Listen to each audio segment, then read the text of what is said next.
Good morning and welcome to the regular public workshop meeting of the Henry County Board of Commissioners for 9 a.m. Monday, October 31st, 2011. At this time, I'd like to call the meeting to order and ask for an acceptance of the agenda. So moved, Madam Chair. Motion by Mr. Stamey and a second by Mr. Holmes. All in favor? Motion carries 5-0.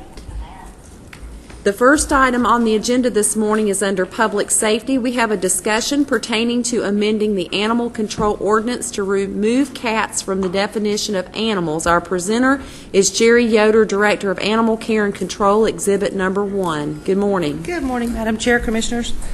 I guess on Halloween it is appropriate to talk about cats. And I am missing a page here. Hang on just one moment. I apologize.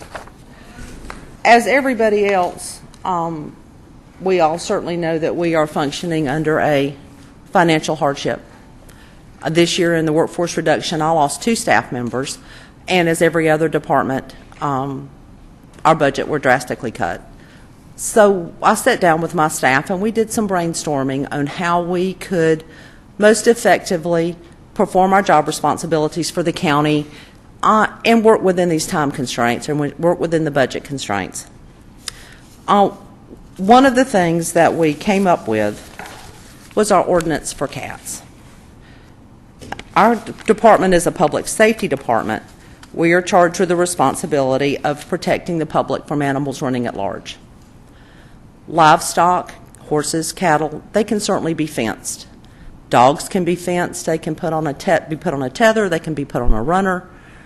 But I ask you, and it's one of the things that most of the cat owners that come to our shelter ask, how are we supposed to restrain our cats? Asking pet owners to restrain a cat is basically asking a pet owner to restrain the wind. Unless they are kept inside a house 24/7, 365, they're unrestrainable. So when we thought about that, we did a couple of things. We did a in-house survey. We asked all of the visitors during the month of August that came to the shelter to fill out a 4-question survey if they had a cat. Then we also did an online survey with SurveyMonkey, and we surveyed our county employees. Overwhelmingly, the responses were, of those cat owners that had cats, overwhelmingly they were indoor-outdoor cats or they were totally outdoor cats. And they keep coming back to us and saying, how are we supposed to restrain them? The other thing we looked at in our brainstorming session was our shelter. We have 32 cat cages. The cat cages are small. They'll hold 1 adult cat. They'll hold a litter of smaller kittens, and they'll hold a nursing mother with their kittens. But we have 32 cat cages. In 2010, we handled 2,789 cats. If you divide that out, that's about 232 cats a month, or 11 cats every business day. We're required by our ordinance to hold cats for 4 days. So on day 1, you have 11 cats. On day 2, you have 22 cats. On day 3, you have 33 cats, and our cat cages are now full. We still have to hold 1 more day. On day 4, we now have 44 cats, and we're forced to use makeshift containers, makeshift crates for those cats. On day 5, we have no space. The cats on day 1 are now ready to be adopted or rescued. We don't have any time to hold them. We've got nowhere to put them. We have to make space for those cats that are coming in, so we don't have any choice but to euthanize those cats. In 2010, we euthanized 71% of all cats that came into the shelter. We euthanized 1,997 cats. The third thing we looked at was money. We have 6 animal control officers that have to run the county 7 days a week. They work 10-hour shifts, so the most we have on any regular business day is 4 officers on a shift. Our officers average 15, 16 calls a day. Of those calls, when we looked at the statistics, about 6 calls, 42% are cat calls. However, 1 cat call often entails 3, 4, 5 trips If we have a trap set at Commissioner Stamey's, we may have to go from the shelter to Commissioner Stamey's 3 or 4 times a day to pull a cat out of the trap. These are not cats that are a matter of public safety. These are just nuisance cats. So we're making 4 or 5 calls, which so if you look at 16 calls plus those additional trips for cats, our officers are running 18 to 20 calls a day. And when you look at the financing of that, there is the National Council on Pet Population Study and Policy, and it's probably the only accepted, reliable, comprehensive source for shelter statistics in the United States.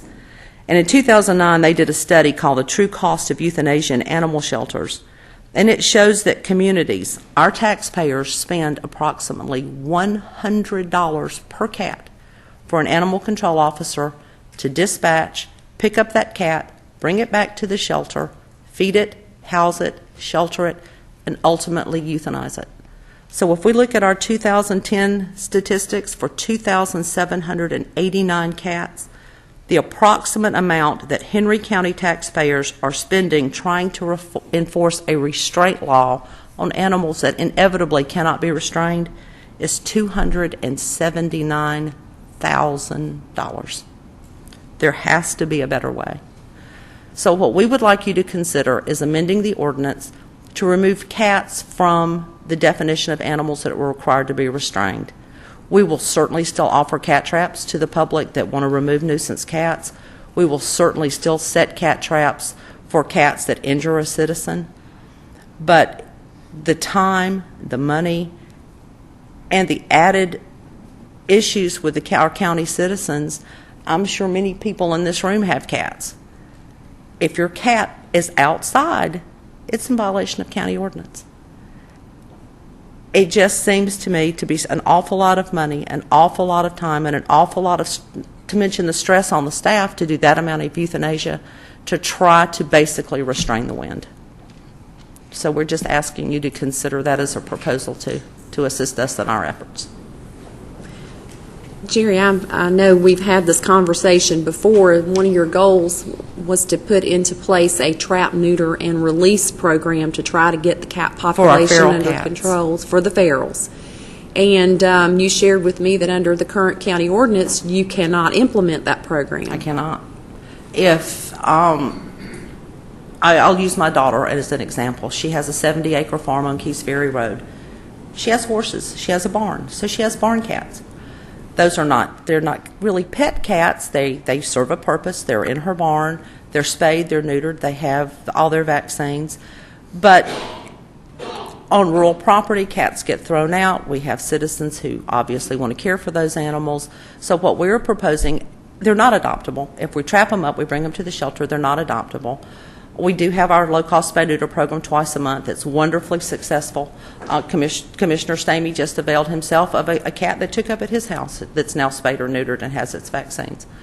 But what we want to be able to do is offer those people that are willing to care for those cats the opportunity to trap those cats, bring them to us, have them spayed or neutered. We'll have them vaccinated for rabies. They do an ear notch to let people know that those cats are part of a colony, and we'll even help subsidize those pet owners or those cat colony caretakers with cat food, all in an effort. It just seems to me to be such a waste to kill something just because it is. If you would spend a day with our staff, it's heartbreaking. You know, it's one thing when you have something old, that's feeble, that's severely aggressive, but to euthanize a cat just because it is extremely stressful on our staff. It's difficult for the public, and it's costing taxpayers hundreds of thousands of dollars, and there just has to be a better way. Does any board member have a question or comment? Mr. Holder? Jerry, have you done a survey to see what surrounding counties, how they address it as far as are cats described as an animal? We have, and it's about 50-50. Some of our sister counties do have cat control ordinances. I've talked to the animal control directors there. They're facing the same problems we are. Other of our sister counties, their animal control ordinance is basically dog and livestock only. They do provide cat traps for those citizens who want to remove nuisance cats. They certainly work the traps where there is a public safety issue. So it's a split about 50-50, with some animal controls that do have a cat ordinance and some animal controls that don't. Anyone else? Mr. Arletta? You mentioned the county financial hardship, sort of bringing this on, but if the county hardship financial wasn't upon you, would you still be recommending something like this?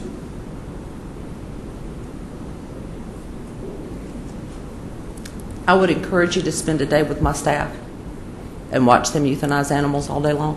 Well, And absolutely. I get the impression you would. That's why I'm asking the question. So I'm not so sure from what I'm hearing you say that this is really a financial hardship situation as much as it is something that maybe the county shouldn't be in the business of. I think it's trifold. I think that it's a burden to the taxpayer. I think we're trying to basically control the wind. We're trying to enforce something that's unenforceable. A cat is an unrestrainable animal. It's going to jump a fence. You can't put it on a tether. You're not going to walk your cat on a leash. That's what I'm saying. Right. I believe what you're presenting here is not a case that the county doesn't have the money. One of the concerns citizens raised, I think, during the budget process was that there would be a cutback in services. And one could perceive this to be a cutback in service because of the financial constraints. A cutback in service, but more of a restructuring of service. We're still certainly housing cats. We're still certainly proposing that we will offer cat traps.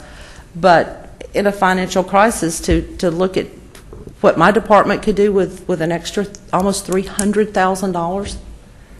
But I'm still getting the impression, though, if money became not an issue in the future, You are correct. I would you still would be not asking. be back here to say, gee, we want to bring this back again. You are correct. So it's not a real elimination of a service that's needed or should be given as much as one that the budget constraints, if you would, forced you to take a look inside the department and say, what are the things we're doing that maybe we don't need to be doing? Correct. Okay. And the other is that, will you still offer euthanasia for people who have cats that catch them or the traps catch and bring them in? Yes, our ordinance requires that any stray animal that comes to the shelter, we are required to hold for 4 business days. Okay. One of the things this would do is hopefully alleviate or drop some of our numbers so we could hold those animals longer for them to actually be able to be adopted or transferred to a rescue group without just being a continual cycle from cat room to eutho room. It's more effective use of the officers, as you said. Correct. As opposed to 3 to 5 trips, as you said earlier, to do the same thing. Right, and what happens is then because the officers have to get their calls done, then that forces us into an overtime issue. And we're in October, and we've already burned over half of our overtime budget, just trying to maintain that level of service. Right. One last question, and that is, you're going to offer the traps. Are those traps then the responsibility of the person you lend them to come and get them? Or they'll be dropped off, and then they must return them, and there'll be a sign out for them? That's how we do it now. Our officers do set traps now, and we're proposing that we would still continue to set traps for cats that have injured a citizen. But how we would continue to work our traps is that if a citizen wants to borrow a trap, and Commissioner Mathis can certainly attest, you come to the shelter, you borrow a trap, we loan them out. We only have 14 traps at this point. We could certainly look at purchasing more traps. They're loaned out for 2 weeks. The citizen would trap the cats, bring the trap with the cat in it to us. We would remove the cat, and then they could continue the cycle. Okay. Thank you very much. Any other questions or comments? If it is the board's wishes, we can ask Ms. Yoder to bring back an amendment to the ordinance at a future meeting. Because it is an amendment, it would have to be advertised properly with public comment. But if that's the wishes of the board, we can certainly direct her to do that. I'm seeing one head nod. Okay. Thank All right. you. Thank you. Did anyone sign up for public comments?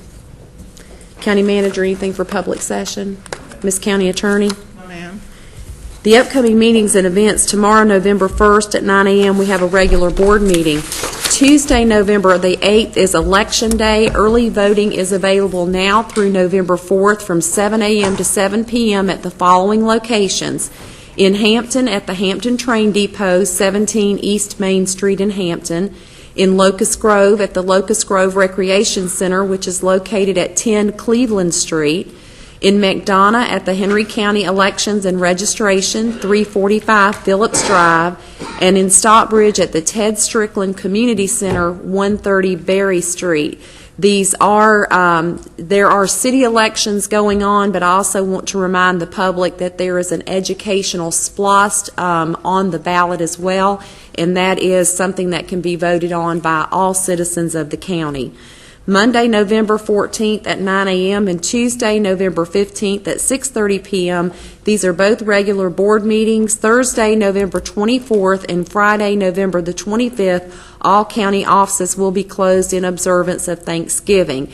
At this time, I need a motion to convene into executive session for the purposes of potential pending litigation, land acquisition matters. So moved, Madam Motion by Mr. Stamey, second by Mr. Arletta. All in favor? Motion carries 5-0. I need a motion to reconvene into public session. So moved. Motion by Mr. Stamey, second by Mr. Holmes. All in favor? Motion carries 5-0. I need a motion for approval of an affidavit and resolution pertaining to executive session. So moved. Motion by Mr. Stamey, second by Mr. Holmes. All in favor? Motion carries 5-0. If there's no further business to come before the board, I need a motion to adjourn. Motion by Mr. Holder, second by Mr. Arletta. All in favor? Motion carries 5-0. We stand adjourned.